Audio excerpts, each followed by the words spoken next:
Welcome to church. Hey, I hope you're excited to be here today. I know that I'm excited to join with you as we take a look at John chapter 14. Before we do, though, let's go ahead and say our faith statements together. Join with me. I am deeply loved, highly favored, greatly blessed, totally righteous, and destined to reign because of Jesus. I'm excited. We're in a collection of talks called the Gospel of John, and we've been taking a look at Jesus' life through the lens of his best friend named John. Today we're going to take a look at John chapter 14, and this is going to be a great passage that we're going to pull some truths out of. I'm going to do my best to get us into the Word, but it's our responsibility to allow the Word to get into us. So let's pray, and we'll get rolling with John chapter 14. Jesus, we want to thank you for this incredible opportunity and time that we have just to be in your presence.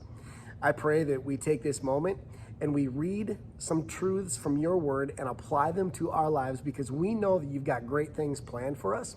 We know that you've put us here on purpose for a purpose, and we want to take these truths and do something great with them. And so I pray that you help it get into our lives so that we can live transformed. In your name we pray. All God's people say together now, amen. So what I want to do is I want to give you a little bit of context for John chapter 14 before we get in, because John chapter 14 is loaded with a lot of intimate details of Jesus' life. In fact, last week we started looking at John chapter 13, where Jesus washed his disciples' feet, which was an act of intimacy. It was a very, very close relationship event that took place. And in between 13 and chapters 17, we see a lot of intimate moments in the life of Christ shortly before he took his last breath on this earth. So to set this up and give you context, on John chapter 14, the disciples were just told a few things that they didn't necessarily want to hear. For example, Jesus had predicted that he would die. They were absolutely distressed over the fact that the one that they had been following for the last 3 years of their lives told them now it's time for him to pass on from this life into the next one. Jesus also, around the table, said that there would be one who would betray him. This caused all kinds of discomfort and all kinds of stress, because they were wondering, well, who might it be? And another thing Jesus did was he pulled Peter aside and he said, hey, Peter, you are going to deny me. Even though Peter told Jesus, surely I would never deny you, Jesus looked him right in the eyes and said, actually, you are going to deny me. So this moment that we're reading in John chapter 14 is a troublesome moment. The disciples' hearts were troubled. They were stressed out. They were anxious. They were feeling on edge. And that's how this chapter is written. That's the perspective that we need to look at this through. And so Jesus, in John chapter 14, looks at his disciples and he says this: let not your hearts be troubled. You believe in God, believe also in me. Let not your heart be troubled. Such a simple phrase, but so hard to apply, isn't it? Think about the moments right now in your own life when you've been troubled.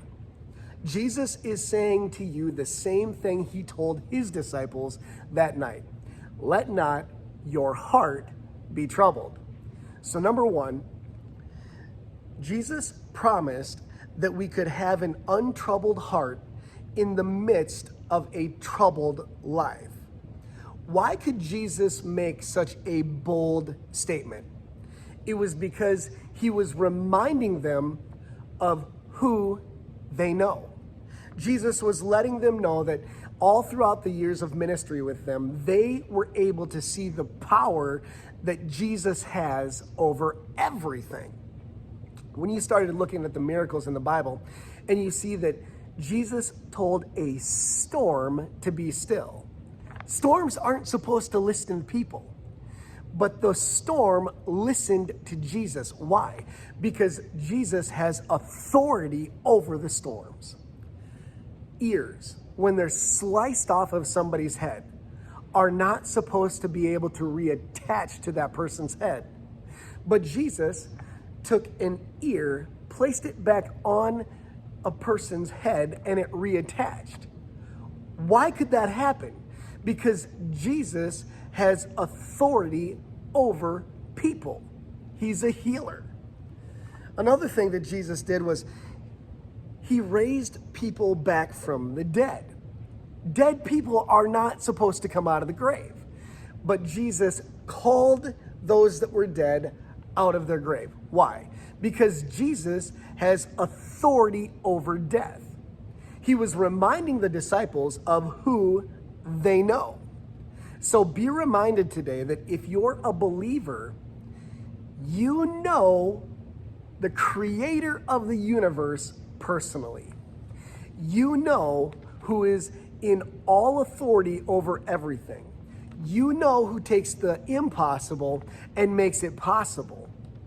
When Jesus said, "Let not your heart be troubled," he was reminding them of who they know.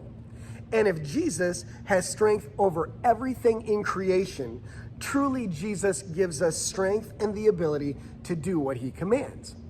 When he said, "Let not your heart be troubled," it was a command. Jesus would never give a command that is impossible to keep. With the commandment comes the capability to keep the commandment. When he said, "Let not your heart be troubled," he was saying you have the capability to follow that commandment and see that commandment through. Now, when we start thinking about the troubles in life, right, we have to realize that we have control over our emotions, and our emotions don't have control over us. You say sometimes, "I'm stressed out, I just can't help it," but the reality is that you can help it. You say sometimes, "They cut me off in traffic and my finger had a mind of its own," but yet you know that you have control over that emotion that made you so angry in traffic. You say, "My boss made me so mad and I couldn't control my tongue," but what Jesus is saying is he's saying, "Let not your heart be troubled." You have control and authority over those things. Jesus has given us the capability to let not our hearts be troubled. When Jesus spoke those words, it was like he was saying, you know what, just take a minute and stop stressing out. Choose to see the commandment through. Choose to say, "I'm not going to let my heart be troubled." The next time you face a trial, and we face trials of various kinds throughout our lives, don't we? The next time you face a trial, remember, Jesus is saying to you, let not your heart be troubled. Whatever the news media is saying is going to happen, let not your heart be troubled. No matter what the doctor report says when it comes through, let not your heart be troubled. No matter if it looks like the relationship that you are in is going to fail, let not your heart be troubled. When it feels like your kids are not able to do what you're asking them to do, let not your heart be troubled. This is a commandment that Jesus gives us because it is so important that we follow it. Don't worry. Let not your heart be troubled. So then it goes on in John chapter 14, verse 2, and it says, "In my Father's house, in my Father's house are many mansions. If it were not so, I would have not told you. I go and prepare a place for you." Why is there hope for today? Why is there hope for tomorrow? Why is there hope for our future? It's because of where we'll go. So not only did we take a look at who we know, but now we take a look at why Jesus said these things to his disciples so that they understood there was a place that they were going to go. Number 2, heaven is going to be amazing. Heaven is going to be amazing. The Bible talks about heaven over 500 times because heaven is just an amazing place. The first thing that I want to point out is this, that heaven really is a place. Jesus told his disciples, "I'm going to prepare a place for you." Jesus right now is preparing a place for you and I. And I got a feeling that place is going to be pretty amazing because it's been over 2,000 years that he's been preparing it. He hasn't been just sitting around, but he's actually been preparing a place for you. Just think about that for a minute. He has been working on a place for you in heaven. There's a story of a dying rich man, and it goes like this. A dying rich man negotiated with God to allow him to bring his earthly treasures with him when he came to heaven. God's reaction was that this was a most unusual request, but since the man had been exceptionally faithful, permission was granted to bring along just one suitcase. When the time arrived, the man found himself at the pearly gates with his suitcase held in both hands tightly. St. Peter said, "Sorry, you know the rules. You can't take that in with you."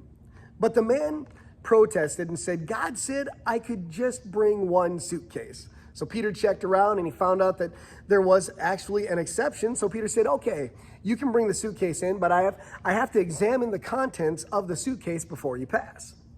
So the rich man opened it up and he saw that there were gold bars. And Peter looked at him and said, "Oh, that's cool. You brought pavement with you." Peter was saying, "Listen, dude, I know that those things were so precious to you on earth, but man, heaven is so much greater than that." When we start thinking about heaven, we need to remember that Jesus said that in my Father's house, there would be many mansions. A lot of times, we think of heaven as this place where there's going to be jasper that is clear as crystal, right? There's going to be streets that are paved with gold. There's going to be pillars that are made up of the purest pearl. But Jesus said, "In my Father's house." He said that statement relationally. He wasn't talking about it locationally. And don't get me wrong, heaven is going to be one of the most amazing places locationally. But the thing that makes heaven heaven is the relationship that we have with God. The reason why heaven is going to be incredible is because that's where God is.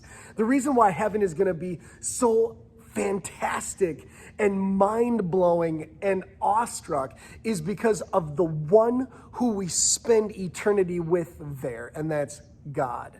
Heaven is heaven because of the presence of God. Revelation chapter 21:3, it says, "I heard a loud shout from the throne saying, 'Look, God's home is now among his people. He will live with them and they will be his people. God himself will be with him.'"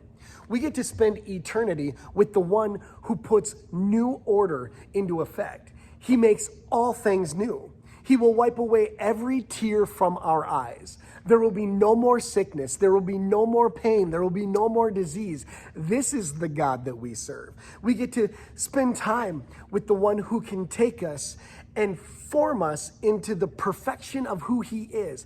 Do you love God today? That's why we look forward to heaven. Yes, this beautiful place, but let's not get so caught up in the place, but get caught up in the one who built it. We have a relationship with him. Heaven is going to be amazing because of our relationship with God. Jesus described heaven as a place of relationship. I think that when he said, "In my Father's house, there may be many mansions," and that word can be translated as rooms. So in my Father's house, there will be many rooms. I think that maybe Jesus was referring back to the time with Abraham, Isaac, and Jacob. They didn't live in homes, they lived in tents. And when they had kids, they would build on to the tent and it would be separated by just another piece of tent. Then when the kids got older and they began to have kids, they would build onto the tent again. And they just kept on expanding their tent. I think what Jesus is saying is he's saying that heaven is a place that just keeps expanding because of the people that are there having relationship together. We're one family in this amazing place called heaven. It just keeps building on. Heaven is going to be amazing because of our relationships that we have. And being in the presence of God is never going to get old. And that's what makes heaven heaven. John 14:3, it goes on and says, "And if I go to prepare a place for you, I will come again and receive you to myself, that where I am, there you may also be." When Jesus was gathering his disciples around and he was beginning to tell them that he needs to go away, he made this statement. He said, "Where I'm going, you can't come with me for now. But then later on in verse 3, Jesus brings it back and he says, I am going to come back and I'm going to bring you with me. Are you looking forward to the day when the clouds part and you see Jesus face to face and he's going to bring you to himself?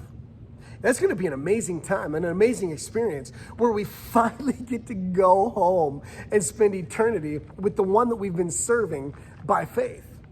Number 3, the thing that makes heaven is the presence of Jesus. Right now, Jesus is preparing a place for you. So what we get to do is we get to look forward to when he will show. He's going to show again. For the believer, it's going to be an amazing opportunity and it's going to be fantastic. It's going to be terrific because when he shows up, we will be ready. We will be expecting him to return. We know he's going to return because he promised it right here in John chapter 14:3. I'm going to come and I'm going to bring you back. I'm going to bring you to the place that I prepared you. For the unbeliever, it's going to be terrifying. I think there's going to be a lot of people who are just like, wait a minute, this isn't just a myth. This isn't just something that people made up to make themselves feel good. It's not something that people just wrote about to give somebody hope. I think the unbeliever is going to be terrified because immediately their eyes are going to be open and they're going to recognize that this Jesus who we've been speaking about and history writes about and the Bible brags about is actually real. And for the unbeliever, that's going to be a terrifying moment. But for us, those that believe, it's going to be terrific. Why? Because we're going to be in the presence of Jesus. I love being in the presence of my family. I love spending time with them in the home. I love going out into the community and doing things with them. I love going to church with them. I love being in the presence of those that we love. Why? Because it's exciting, it's fun, it's what life is all about. And as we move from this life to the next one, life is only going to get way better because of the presence of Jesus. Spending the rest of our lives in the presence of Jesus. John chapter 14, 4-6, it says, and where I go, you know, and the way you know. Thomas said to him, Lord, we do not know where you are going, and how can we know the way? Jesus said to him, I am the way, the truth, and the life. No one comes to the Father except through me. So now Jesus lays out how we get to go to heaven. And number 4 is this: Jesus is the way, the truth, and the life. Jesus is not one way to heaven. He is the way to heaven. Jesus is not one truth among many truths. Jesus is the truth. Jesus is not one life among many lives. Without Jesus, there is no life. So today, I just want to encourage you. Continue serving Jesus. Serve him with more passion than you've ever served him before. Serve him with more love. Serve him with more joy. Serve him with more peace, because he is right now preparing a place for you. Let not your heart be troubled, but keep your eyes fixed on Jesus and enjoy the life that he's given you. Listen, I want you to know that I love you. God loves you. Why don't we go ahead and close with our blessing verse in Psalms chapter 67, verses 1 and 2. Let's say it together. God be gracious to us and bless us and make his face shine upon us, that his way may be known on earth, his saving power among all nations. God bless. We'll see you next time.